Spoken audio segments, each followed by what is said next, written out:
Good evening. A local business owner says he was put in handcuffs and hauled off to jail for no reason. News Channel 15's Don Austin talked with him this afternoon. So, Don, this incident happened last Saturday. Well, that's right. George Knight owns P&G Family Auto on South Hannah Street. He claims a Fort Wayne police officer entered his business without a search warrant looking for a vehicle. By the time the whole situation was over, George says he was stripped down and partially processed through the system.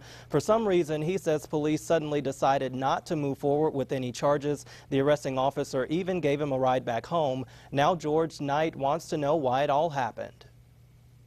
Did they tell you what you were being arrested for? No. I asked that out here at the scene. What am I going to jail for? And Officer Crouch said, because I want to lock you up.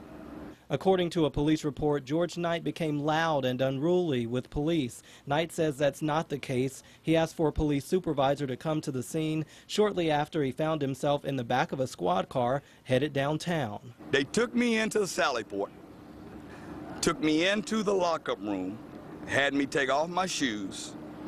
They had me take off my belt.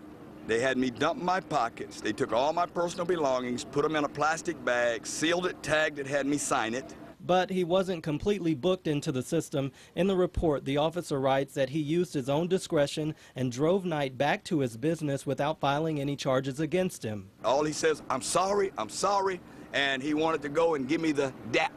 And I told him, I says, look, everything with me is fine. I just hope everything with you is going to be fine. Knight called an attorney about the incident on Tuesday. The lawyer told him to get a copy of the police report, but he says the department wouldn't give it to him. They said to me, if you got any other problems, call the chief's office. And that's exactly what he did.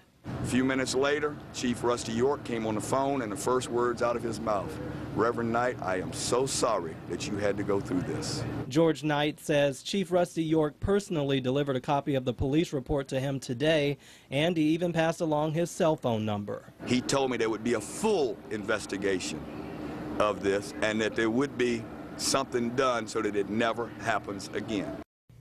And Fort Wayne Police Chief Rusty York declined to speak on camera about this incident. He told me the Internal Affairs Division is looking into this. Knight says he's in the process of filing a formal complaint with the department. Don Austin, News Channel 15.